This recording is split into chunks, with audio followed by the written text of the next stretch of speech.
On the morning of September 11, 2001, 19 men armed with box cutters directed by a man on dialysis in a cave fortress halfway around the world using a satellite phone and a laptop directed the most sophisticated penetration of the most heavily defended airspace in the world, overpowering the passengers and the military combat-trained pilots on 4 commercial aircraft before flying those planes wildly off course for over an hour without being molested by a single fighter interceptor.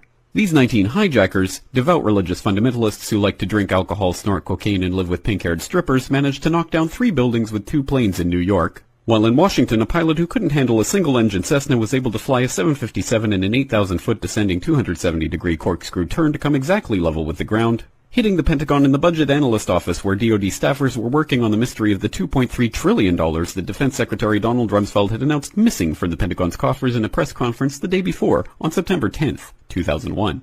Luckily, the news anchors knew who did it within minutes. Osama bin Laden. The pundits knew within hours. Osama bin Laden. The administration knew within the day. Terrorists who committed these acts and those who harbored them. And the evidence literally fell into the FBI's lap. That a hijacker's passport was found blocks from the World Trade Center crash site, if you can believe that.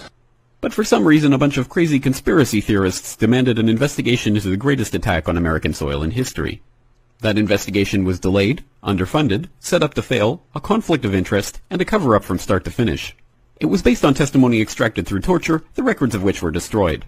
It failed to mention the existence of WTC-7, Able Danger, P-TECH, Sibel Edmonds, OBL and the CIA, and the drills of hijacked aircraft being flown into buildings that were being simulated at the precise same time that those events were actually happening. It was lied to by the Pentagon, the CIA, the Bush administration, and as for Bush and Cheney, well, no one knows what they told it because they testified in secret, off the record, not under oath, and behind closed doors. It didn't bother to look at who funded the attacks because that question is ultimately of little practical significance. Still, the 9/11 Commission did brilliantly answering all of the questions the public had, except most of the victims' family members' questions, and pinned blame on all of the people responsible, although no one so much as lost their job, determining the attacks were failure of imagination. Because Nobody in our government, at least, and I don't think the prior government that could envision flying airplanes into buildings. Except the Pentagon, FEMA, NORAD, and the NRO. The DIA destroyed 2.5 terabytes of data on Able Danger, but that's okay because it probably wasn't important. The SEC destroyed their records on the investigation into the insider trading before the attacks, but that's okay because destroying the records of the largest investigation in SEC history is just part of routine record keeping. NIST has classified the data that they used for their model of WTC-7's collapse, but that's okay because knowing how they made their model of the collapse would jeopardize public safety. The FBI has argued that all material related to their investigation of 9/11 should be kept secret from the public, but that's okay because the FBI probably has nothing to hide. This man never existed, nor is anything he had to say worthy of your attention, and if you say otherwise, you are a paranoid conspiracy theorist and deserve to be shunned by all of humanity.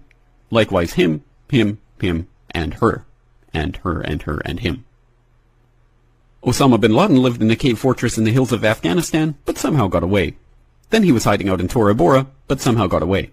Then he lived in Abbottabad for years, taunting the most comprehensive intelligence dragnet employing the most sophisticated technology in the history of the world for a decade, releasing video after video with complete impunity and getting younger and younger as he did so, before finally being found in a daring SEAL team raid which wasn't recorded on video, in which he didn't resist or use his wife as a human shield, and in which these crack special forces operatives panicked and killed this unarmed man, supposedly the best source of intelligence about those dastardly terrorists on the entire planet. Then they dumped his body in the ocean before telling anyone about it. Then a couple dozen of that team's members died in a helicopter crash in Afghanistan. This is the story of 9/11, brought to you by the media which told you the hard truths about his head could be seen to move violently forward. And they took the babies out of the incubators. And mobile production facilities. And the rescue of Jessica Lynch. If you have any questions about this story, you are a batshit paranoid tinfoil dog-abusing baby hater and will be reviled by everyone. If you love your country and or freedom, happiness, rainbows, rock and roll, puppy dogs, apple pie, and your grandma, you will never ever express doubts about any part of this story to anyone. Ever. This has been a public service announcement by the Friends of the FBI, CIA, NSA, DIA, SEC, NSM, White House, NIST, and the 9/11 Commission.